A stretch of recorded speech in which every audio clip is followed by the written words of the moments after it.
કૃષ્ણ એ જે આપણને આકર્ષણ કરે છે, આકર્ષિત કરે છે આપણી પાસે, એટલે ભગવાન આપણને આકર્ષિત કરે છે, એટલે એનું નામ કૃષ્ણ છે.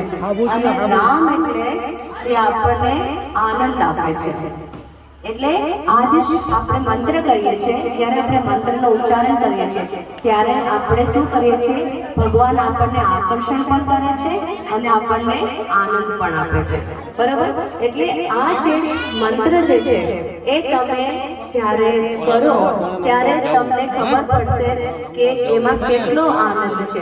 તો કેટલા લોકો હવે હરે કૃષ્ણ મહામંત્ર શરૂ કરશે? બધા કરે છે? બધા જ કરે છે કે કોઈ છે એમાં જે હમણાં નથી કરતું? કોઈ છે? બધા જ કરે છે હરે કૃષ્ણ મહામંત્ર.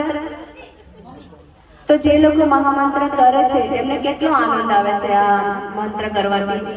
હરિ બોલ આવે છે ને? તો જે લોકો એક માળા કરે છે એવા કેટલા લોકો છે મને કહો? કેટલા લોકો હરે કૃષ્ણ મંત્ર માળા જપે કરે છે? માળા વડે કેટલા લોકો કરે છે? જ્યારે આપણે માળા હોય, આપણે પૈસા હોય, આજે આપણે ભૌતિક વાત કરીએ, પૈસા હોય તો આપણે પૈસા પૈસા પૈસા પૈસા એવું બોલીએ? પૈસાની ગણતરી કરીએ ને, આપણે ગણીએ છીએ ને, હે? આપણા બેંક બેલેન્સમાં છે પૈસા છે એવું કરીએ છીએ કે આપણે પૈસા કેટલા છે એવું આપણે જોઈએ છીએ? ગણતરી હોય છે કે નહીં? આપણે ગણતરી રાખીએ છીએ આપણા પૈસાની. તો પછી આપણે ગોલોક માટે જવાની હોય, ટિકિટ બુક કરવાની હોય તો એના પૈસા આપણે ગણવા પડશે ને? હા, તો ગણતરી કરી, પૈસાની ગણતરી જે લોકો ન કરતા હોય એ હાથ ઉપર કરે.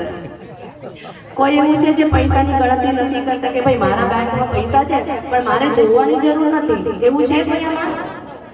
તો જે લોકો પૈસાની ગણતરી કરતા હોય એ લોકોએ નામની ગણતરી પણ કરવી પડે. કરવાની? બરોબર? આપણે આજે 1 લાખ રૂપિયો છે, સંતુષ્ટ છીએ? 1 લાખ પછી કેટલા જોઈએ છે? 2 લાખ. 2 લાખ આવી જાય પછી કેટલા જોઈએ છે? કેટલા જોઈએ છે 2 લાખ પછી? 4 લાખ. 4 લાખ પછી ભૂખ તો મળતી નથી, પછી કેટલા? 8 લાખ, 10 લાખ. બરોબર? એવી જ ભૂખ આપણે હોવી જોઈએ હરિનામમાં. જે લોકો એક માળા કરતા હોય એ લોકોએ એક માળામાં સંતુષ્ટિત નહીં થવાનું. આપણે એમ નથી વિચારવાનું કે આપણી પાસે આટલો જ ટાઈમ છે, આટલો ટાઈમ છે. એ ખરી વાત છે, કારણ કે આપણને ખબર નથી આપણી પાસે કેટલો ટાઈમ છે. ખરેખર વાત છે કે નહીં? હા, અમદાવાદમાં એરોપ્લેન ક્યાં ઉપર ઉડે અને ત્યાંય કોઈકના ઘરે લેન્ડ થઈ જાય છે, ખબર પડે છે? બધા લોકો ફરવા જાય છે કાશ્મીરમાં, પાછા નથી આવતા.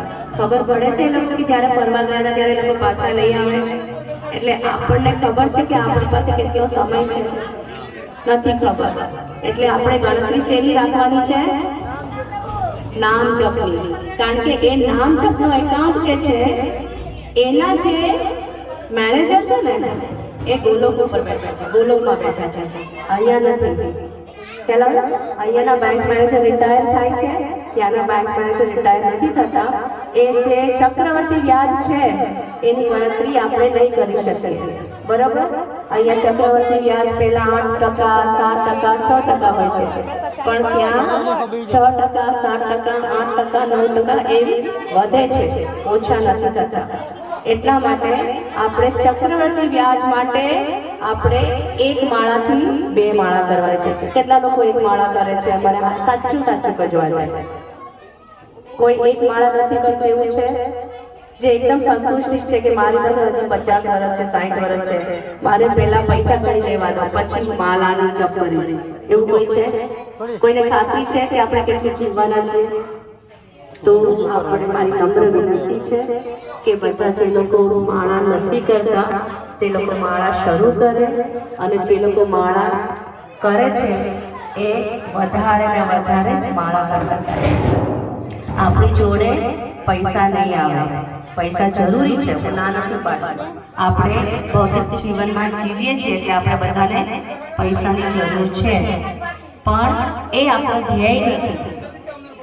આપણું લક્ષ્ય ખાલી પૈસા નથી, પૈસા ખાલી જીવનમાં જીવવા માટે. મરતી વખતે આપણે એક પૈસો પણ લઈ શકીએ. આપણા જે શું કહેવાય અગ્નિ સંસ્કાર જ્યારે કરશે ત્યારે આપણા કરોડો રૂપિયા કામ આવશે. કામ આવશે? કોઈને છે કામ આવશે? શું કામ આવશે? હરિનામ. તે છતાં આપણે શું કરીએ છીએ? આખું જીવન હરિનામ છોડીને બાકી બધું જ કરીએ છીએ. સિનેમા જોઈએ છીએ, નેટફ્લિક્સ જોઈએ છીએ, રીલ્સ જોઈએ છીએ, હે ને? અને બીજું આપણે શું નથી કરતા? શું આમાં કેટલો ટાઈમ બગાડીએ છીએ, ટીવીમાં કેટલો ટાઈમ બગાડીએ છીએ, જમવાનું બનાવવામાં કેટલો ટાઈમ બગાડીએ છીએ, જમવામાં કેટલો ટાઈમ બગાડીએ છીએ. એ બધી વસ્તુ કરવાની નાની, બરાબર, પણ આપણો ધ્યેય એક જ છે કે કળિયુગમાંથી આપણે જલ્દી અહીંથી પરાયણ થવાનું છે. ક્યાં જવાનું છે આપણે? આપણા પિતા પાસે. આપણે બધા પિતાથી વિમુખ થઈને અહીંયા આવ્યા છીએ, બરોબર ને? એટલે આપણે ક્યાં જવાનું છે પાછા? આપણે સ્વર્ગવાસ નથી જવાનું. સ્વર્ગમાં જશું તો કોણ છે ત્યાં? દેવી દેવતા છે.